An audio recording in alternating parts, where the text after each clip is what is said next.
السلام علیکم۔ Recording number 25 سیوکس، chapter number 11 حکومت کے شعبے، تفصیلی سوالات و جوابات۔ سوال نمبر 3 عاملہ کے فرائض بیان کریں۔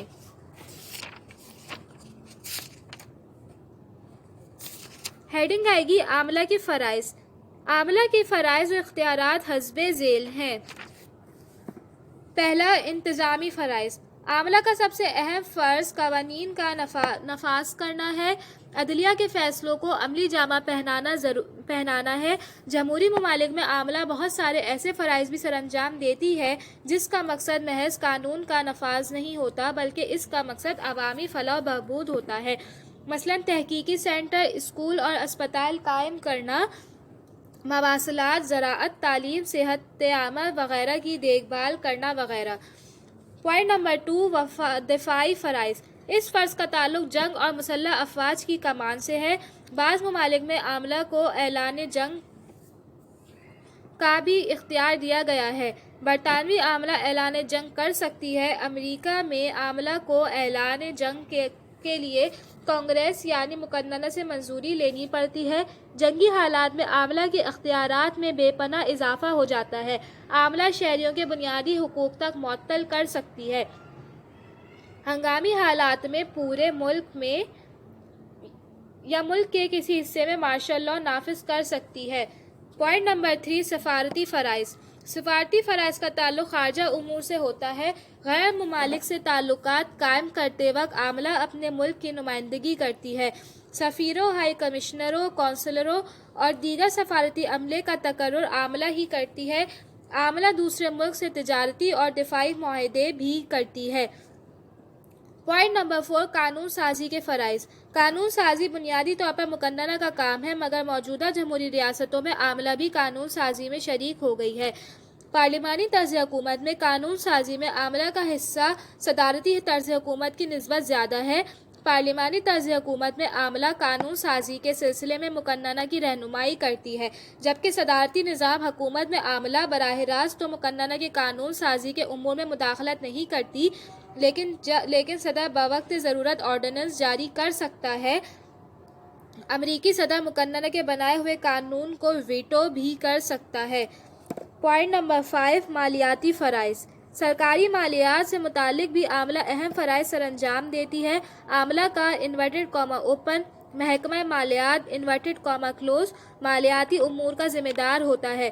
بجٹ تیار کرنا، مقننہ سے بجٹ کی منظوری حاصل کرنا، منظور شدہ بجٹ کے مطابق رقم اکٹھی کرنا اور منظور شدہ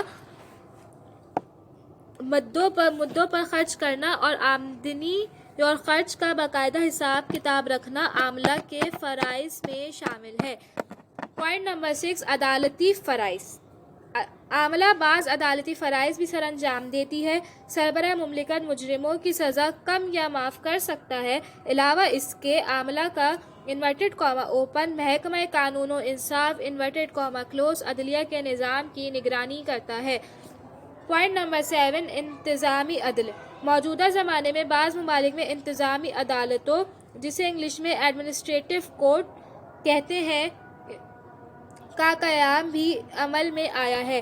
انتظامی امور سے وابستہ افراد پر عام عدالت کے بجائے انتظامی عدالت میں مقدمہ چلایا جاتا ہے۔ فرانس اس سلسلے میں سر فہرست ہے۔ سوال نمبر 4 ایک جمہوری ملک میں عدلیہ کون کون سے فرائض انجام دیتی ہے؟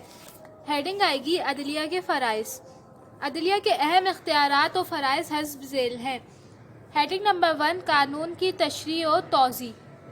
اگر قانون مبہم اور غیر واضح ہو تو عدالت اس کی تشریح اور توضیح کرتی ہے، اس کے مفہوم کا تعین کرتی ہے۔ بعض معاملات میں قانون بالکل خاموش ہوتا ہے۔ اس صورتحال میں جج اپنی روشن ضمیری اور عدل و انصاف کے تقاضوں کے پیش نظر فیصلہ کرتے ہیں۔ عدلیہ کا فیصلہ اس صورت میں قانونی نظیر یعنی مثال کی حیثیت اختیار کر جاتا ہے۔ اس طرح عدلیہ قانون بھی تخلیق کرتی ہے اور اس قانون کی اصلاحاً جج کا بنایا ہوا قانون کہا جاتا ہے۔ پوائنٹ نمبر 2 شہری آزادیوں اور حقوق کا تحفظ۔ جمہوری ممالک میں پارلیمانی قانون کے ذریعے شہریوں کو بہت سی آزادیاں اور حقوق عطا کرتی ہے۔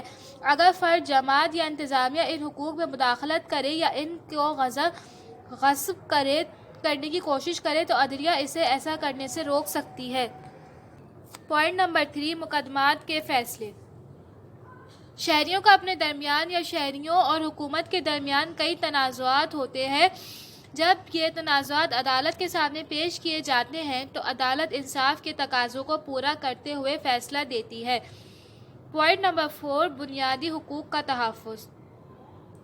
جمہوری ریاستیں اپنے دستور کے ذریعے شہریوں کو جو حقوق عطا کرتی ہے انہیں بنیادی حقوق کہا جاتا ہے۔ ان حقوق کی حفاظت اور نگہبانی کا اختیار بھی عدلیہ کو دیا جاتا ہے۔ عدلیہ شہریوں کے بنیادی حقوق کے منافی تمام انتظامی احکام اور مقننہ کے قوانین کو کالعدم قرار دے سکتی ہے۔ پوائنٹ نمبر 5، عدلیہ دستور کی محافظ۔ جمہوری ممالک میں عدلیہ دستور کی محافظ ہوتی ہے۔ دستور ملک کا سب سے بڑا اور اعلیٰ قانون ہوتا ہے۔ کوئی بھی صوبائی حکومت یا وفاقی حکومت دستور کے خلاف ورزی نہیں کر سکتی۔ دستور کی تشریح اور وضاحت کرنا بھی سپریم کورٹ کا کام ہے۔ اگر مقننہ کوئی ایسا قانون بنائے یا عملہ کوئی ایسا حکم جاری کرے جو دستور کی منافی ہو تو ایسی صورت میں عدلیہ مقننہ کے بنائے ہوئے قانون کو اور عملہ کی جاری کردہ حکم کو کالعدم نل اینڈ وائڈ قرار دے سکتی ہے۔ عدلیہ کو اس اختیار کو عدالتی نظر ثانی کا اختیار کہتے ہیں۔ پوائنٹ نمبر 6، نگرانی اور اپیلیں سننا۔ اعلیٰ عدالتیں ماتحت عدالتوں کے کام کی نگرانی کرتی ہیں اور ان کے فیصلوں کے خلاف اپیلیں بھی سنتی ہیں۔ اعلیٰ عدالتیں ماتحت عدالتوں کے فیصلے میں ترمیم کرنے، منسوخ کرنے یا بحال رکھنے کا اختیار رکھتی ہیں۔ پوائنٹ نمبر 7، حکومت کی ترقی پسندانہ فیصلوں کو جائز قرار دینا۔ عدالتوں کو یہ بھی ذمہ داری ہوتی ہے کہ وہ وقت اور حالات کے مطابق حکومت کے ترقی پسندانہ فیصلوں کو جائز قرار دیں۔ ججوں کا یہ فرض ہے کہ وہ آئین کی دفعات کی وضاحت حالات کی تبدیلی کو مد نظر رکھتے ہوئے عمومی مفاد کے تحت کریں تاکہ حکومت کے احکامات اور فیصلوں کے جواز مہیا ہو سکیں۔ قدامت پسندانہ رویہ اختیار کرنا اور آئینی دفعات کے سلسلے میں لکیر کا فقیر بن کر فیصلے صادر کرنا بعض دفعہ ملک اور قوم کے لیے نقصان دہ ہو سکتا ہے۔ پوائنٹ نمبر 8، موجودہ سیاسی نظام کی حمایت۔ عدالتوں کا یہ بھی فرض ہے کہ وہ کسی سیاسی نظام کی کامیابی سے چلنے کی راہ میں رکاوٹ نہ پیدا کریں۔ مقننہ عملہ اور عدلیہ کے مابین تنازع کی شکل میں عوام کی سوچ اور فکر کا خیال رکھنا ضروری ہے۔ پوائنٹ نمبر 9، انتظامی فرائض۔ عدلیہ بعض انتظامی فرائض بھی سر انجام دیتی ہے، مثلاً عدالتی عملے کا تقرر، لائسنسوں کا اجرا، نابالغوں کی جائیداد کی والی مقرر کرنا، متوفی افراد کی جائیداد کا انتظامی، عدالتی شادیوں، دیوالیہ افراد اور اداروں کے لیے تحویل دار مقرر کرنا وغیرہ۔ پوائنٹ نمبر 10، احکام کا اجرا۔ عدالت بعض احکام جاری کر کے غلط اقدامات کو روک سکتی ہے، مثلاً حکم حبس سے بیجا جاری کر کے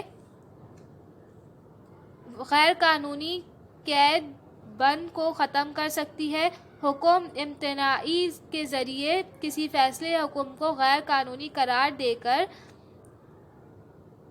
غیر مؤثر بنا سکتی ہے، اور حکم تاکیدی یا حکم امر کے ذریعے عدلیہ سرکاری افسران کو ان کے قانون و فرائض کی بجا آوری پر مجبور کر سکتی ہے۔ پوائنٹ نمبر 11، مشاورتی اختیار۔ عدلیہ حکومت کے دوسرے شعبوں، عملہ اور مقننہ کو قانونی مشورے بھی دیتی ہے۔ مشورے دینے میں عدالت فیصلہ نافذ نہیں کرتی بلکہ صرف قانونی حقائق سے آگاہ کر دیتی ہے۔ اس مشورے کی پابندی عملہ یا مقننہ پر لازمی نہیں ہوتی، لیکن عملی طور پر عدالت کے مشورے کے خلاف کام کرنا بہت دشواریوں کا پیش خیمہ ثابت ہو سکتا ہے، اس لیے عمومی مشورے کے مطابق ہی عمل کیا جاتا ہے۔